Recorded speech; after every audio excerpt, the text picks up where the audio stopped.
Assalamualaikum warahmatullahi wabarakatuh. Pada hari ini saya Muhammad Muhaimin bin Muhammad Razali, nombor matrik 054786. Hari ini saya akan membentangkan tentang tajuk video hikam kelima dalam buku kitab Ib'adul Umam. Okey. Video hikam kelima itu menunjukkan tentang hukum bersungguh dalam perkara yang terjamin dan meninggalkan apa yang diperlukan. Okey. Yang pertama sekali, kesungguhan merupakan sifat yang diperlukan dalam kehidupan manusia yang wajib perlu ada dalam setiap diri manusia tersebut, yang mana dipunyai oleh hati atau mental, fizikal atau anggota badan. Sebagai contoh, kita dapat lihat bahawasanya hati ini kita boleh lihat melalui keazaman seseorang hamba tersebut dalam beribadah kepada Allah.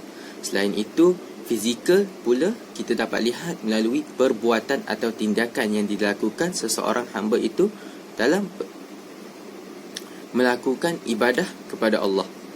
Okey, jadi menurut Syekh Ibnu Athaillah As-Sakandari, sesungguhnya kesungguhan dalam mencapai apa yang dijamin oleh Allah kepada hamba. Yang kedua, hendaklah menghambakan diri kepada Allah dan beribadah kepadanya.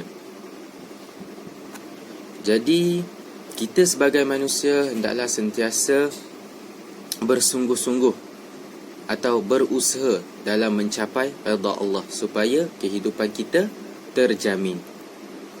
Di samping itu, kita dapat lihat bahawasanya manusia ini sentiasa cuai dalam melaksanakan perkara yang dituntut oleh Allah untuk mendapatkan bekalan akhirat. Kita boleh lihat pada zaman ini ramai manusia yang lalai dan lupa tentang ibadah kepada Allah Subhanahu Wa Taala dan suka untuk melakukan maksiat.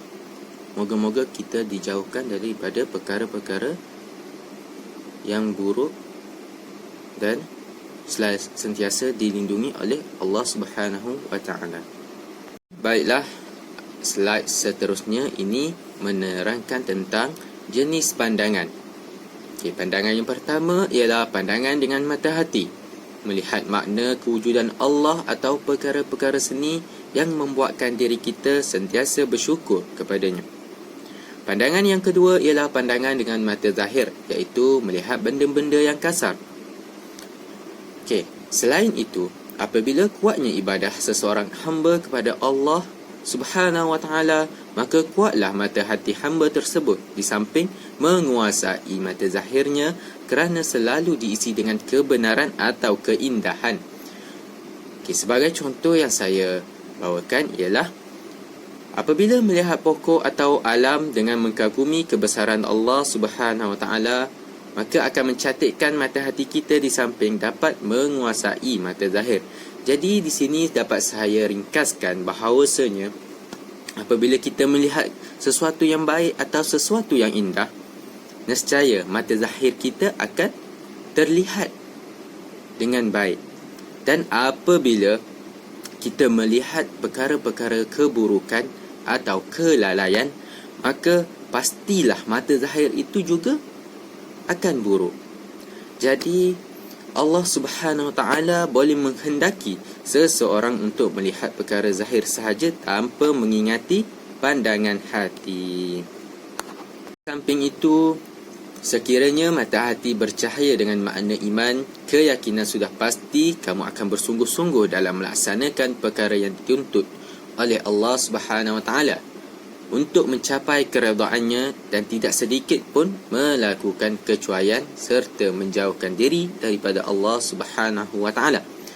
Selain itu, berserah dirilah kepada Allah tentang rezeki dan urusan pekerjaan kepada Allah Subhanahu Wa Taala supaya kamu fokus kepada perkara yang dituntut, iaitu sentiasalah beribadah kepadanya. Okey, seterusnya ialah tentang hak-hak Allah Subhanahu Wa Taala kepada hamba. Yang pertama ialah taat. Yang kedua, ibadah. Yang ketiga, menjauhi perkara-perkara yang mungkar.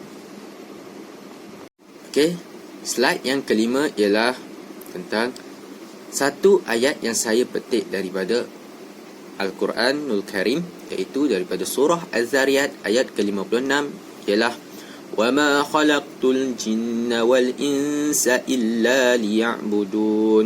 Maksudnya, tidaklah aku menciptakan jin dan manusia kecuali untuk beribadah kepadaku. Okey, sesungguhnya ayat ini menerangkan tentang manusia untuk sentiasa beribadah dan mengabdikan dirinya kepada Allah dan tidak melakukan perkara-perkara yang boleh menyebabkan kita lalai terhadapnya. Okey. Jika mempunyai dua perkara yang disebut oleh Syekh Ibnu Athaillah As-Sakandari adalah bukti bahawa seseorang itu bersungguh-sungguh mencari rezeki walaupun berkhidmat kepada seseorang, namun hatinya kerana Allah Subhanahu Wa Taala, maka mendapat keredaan daripada Allah Subhanahu Wa Taala.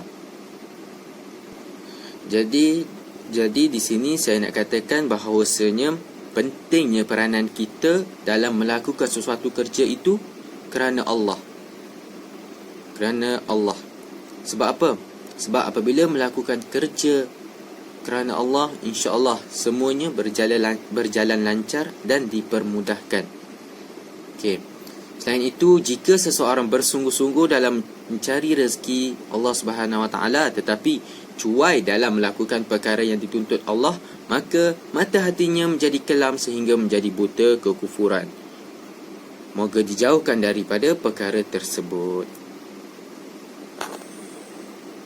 Okey, masih lagi dalam video hikam kelima, iaitu tajuk yang kedua, bersegera berdoa dan tidak berputus asa dalam berdoa. Okey, yang pertama ialah sentiasalah berdoa kepada Allah supaya doa kita dimakbulkan. Selain itu, Allah mengabulkan doa kita sesuai dengan keadaan kita pada waktu itu dan hendaklah sabar kerana kesabaran itu lebih utama bagi seseorang hamba.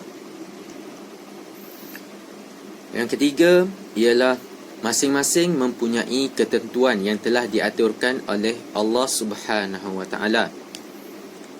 Seperti contoh yang terjadi kepada Nabi Musa, yang mana telah berdoa kepada Allah Subhanahu Wa Taala, manakala Nabi Harun pula mengaminkan doa yang dilakukan oleh Nabi Musa itu dimakbulkan selepas 40 tahun.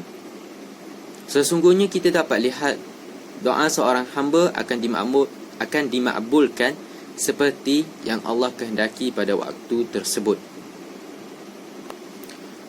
Jadi pada slide ini dapat saya ringkaskan bahawasanya kita ni sebagai manusia hendaklah sentiasa memohon perlindungan atau memohon doa daripada Allah Subhanahu Wa Taala, kerana Allah sudah menjamin doa kita dan doa itu dimakbulkan pada waktu kita diperlukan. Waktu kita diperlukan dan sesuai dengan kehendak Allah Subhanahu Wa Taala. Jadi sebagai manusia janganlah berputus asa dalam berdoa. Slide yang terakhir ialah tentang seseorang hamba itu janganlah pernah berputus asa dalam berdoa kepada Allah walaupun doa tersebut tidak dimakbulkan ketika kita betul-betul memerlukan. Berdoa ini adalah untuk merasakan kehambaan diri kita kepada Allah Subhanahu Wa Taala sebagai pencipta kita. Kita adalah hamba yang tidak kuat dan lemah. Jadi setiap perkara kita haruslah berdoa kepada Allah Subhanahu Wa Taala. Okey, seterusnya jangan pernah berprasangka buruk kepada Allah Subhanahu Wa Taala sebab doa kita tidak dimakbulkan. Perkara ini sering terjadi kepada setiap manusia yang mana apabila mereka berdoa dan tidak dimakbulkan pada waktu tersebut, mereka akan jadi putus asa. Sesungguhnya Allah telah memberitahu kepada hamba-Nya supaya sentiasa berdoa kerana insya-Allah akan dimakbulkan pada suatu masa kelak.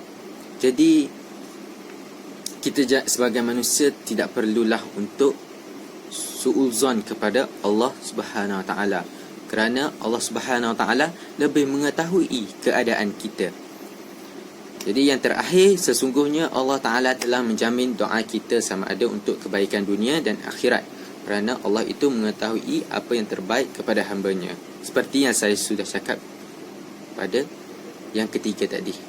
Okey, jadi itu sahaja perbatangan saya pada hari ini.